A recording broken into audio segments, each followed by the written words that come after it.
Attention passionate Cleveland, BROWNS FANS. Latest news, something big is happening in the AFC North and it could change the game. We're talking about a direct impact on Cleveland Browns' path to another Super Bowl run, a power shift that could leave a division rival stumbling for years. We're bringing this to you firsthand. But before that, if you're a true Cleveland Browns fan, subscribe to the channel to strengthen this passion even more. Show that you're also part of this family. Let's help each other reach 1,000 subscribers. Share with your FRINDS and Cleveland, BROWNS FANS. Let's get to the news. Now folks, it's time to dive deep into what's happening with our beloved Browns. And man, it's been a roller coaster, hasn't it? The season has started with high expectations, especially after the offseason moves, and the hope that this could be the year Cleveland finally gets back to serious contention. But as you all know, things haven't gone exactly as planned. We're sitting at a 1-3 record, which, let's be honest, is disappointing, especially after the way the season kicked off. And the main issue that's been front and center is the offense. Yeah, I know, it's been a struggle for the Browns' offense to find its rhythm, to get consistent, productive drives going, and to really put points on the board. And at the heart of it all is Joe Flacco, the veteran quarterback who was brought in to stabilize the position after Deshaun Watson's injury. But unfortunately, Flacco has been under a lot of pressure, and not just from the opposition. It's been the kind of pressure that makes you wonder if he's the long-term answer or just a stopgap until Watson returns. And speaking of Flacco, the numbers are pretty telling. When you look at the stats, it's clear that the 39-year-old quarterback is struggling more than many anticipated. Among all quarterbacks who have thrown at least 56 passes this season, Flacco is dead last in passer rating, with just a 60. 3 rating, that's not just a little below average, that's significantly below.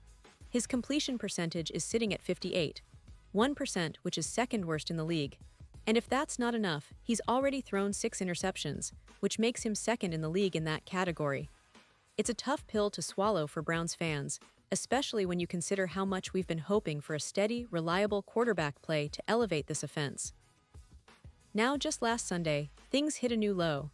The Browns faced the Detroit Lions in a game that really exposed a lot of issues. Flacco completed only 16 of 34 passes, which isn't terrible in isolation, but it's the context that matters. He threw for just 184 yards, with 2 interceptions and a fumble, and that fumble directly led to points for Detroit. The final score was 34-10 in favor of the Lions, and honestly, that scoreline doesn't even fully capture how tough that game was for Cleveland. Flacco's passer rating in that game was just 7.0, the 7th lowest of his career in over 200 games, and it really highlighted the struggles he's been facing. But here's the thing, that's not just on him. Yes, Flacco's been under pressure, facing the 5th highest pressure rate in the league at over 42%.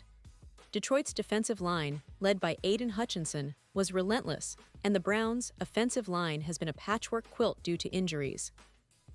It's been a different combination almost every week, which makes protection a huge challenge.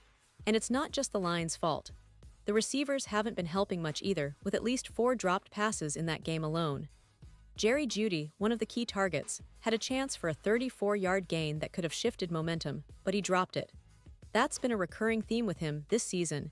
He's tied for second in the league with 4 dropped passes. And that's just adding insult to injury because, frankly, Cleveland's receivers, especially Jeudy, need to step up. But let's not forget, Flacco isn't the only one facing issues on offense. The Browns have been trying to adapt and make things work, but consistency remains elusive. It's been a constant shuffle along the offensive line, with Jack Conklin, one of the key pieces, being inactive for the 3rd straight game due to an elbow injury. That's a huge loss because Conklin's presence helps stabilize the line, and without him, the pressure on Flacco has only increased. The Browns did try to address this on Monday by acquiring Cam Robinson from Houston, which is a move that shows they're aware of the problem and trying to fix it. But it's not just about one player or one move. It's about the entire offensive scheme and execution. And let's talk about the coaching for a moment. Head coach Kevin Stefanski came out on Monday and said he's sticking with Flacco for now. That's notable because, after a game like that, some might expect a quick hook or a change at quarterback, especially with Dillon Gabriel waiting in the wings. Gabriel, a rookie, has shown some promise with his mobility and arm talent, and with the Browns heading to London for their next game against the Minnesota Vikings, it's natural for fans to wonder if this might be the perfect opportunity for a change. But Stefanski emphasized that this isn't about one player or one game. It's about doing better as a team, coaching better, and making sure everyone is held accountable. Now, while Flacco is facing a rough patch, there's still hope that Watson might return at some point this season. Deshaun Watson, after undergoing surgery for his Achilles injury, has been making progress in rehab. The Browns are being cautious, and Stefanski didn't say whether Watson is ready to come back this week, but the fact that he's doing well in rehab is promising.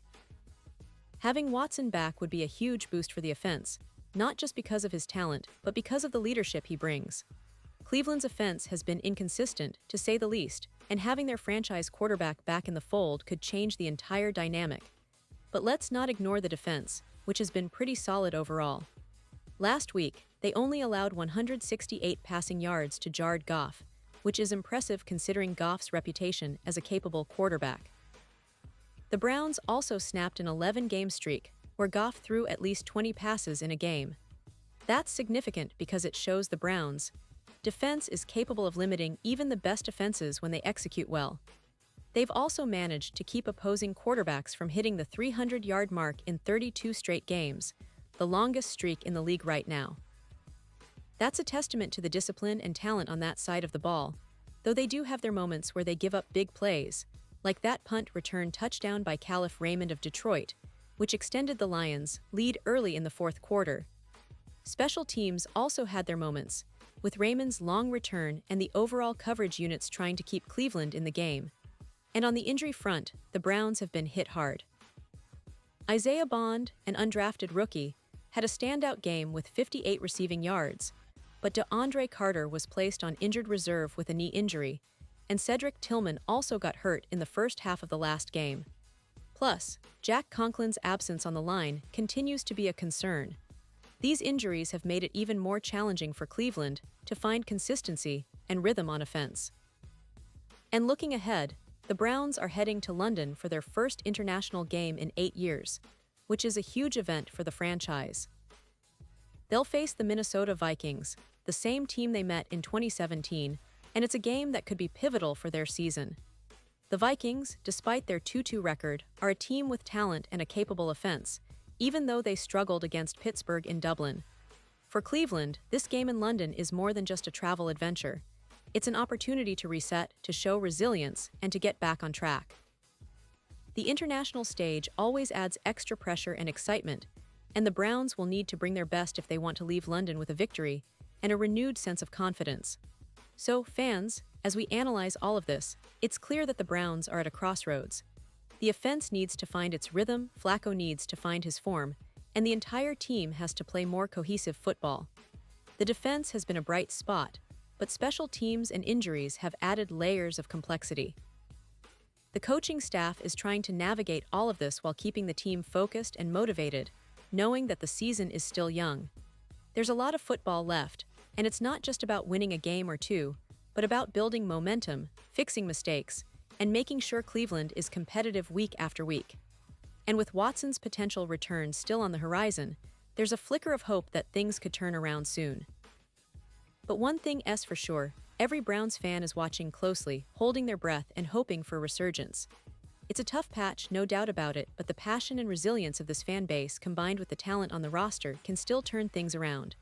The next few weeks will be crucial. Will the offense get in sync? Will Flacco or Gabriel step up? Can the defense keep up this high level of play? These questions loom large, and we'll be here to break it all down, game by game. And now, Cleveland Browns fans, I want to hear from you.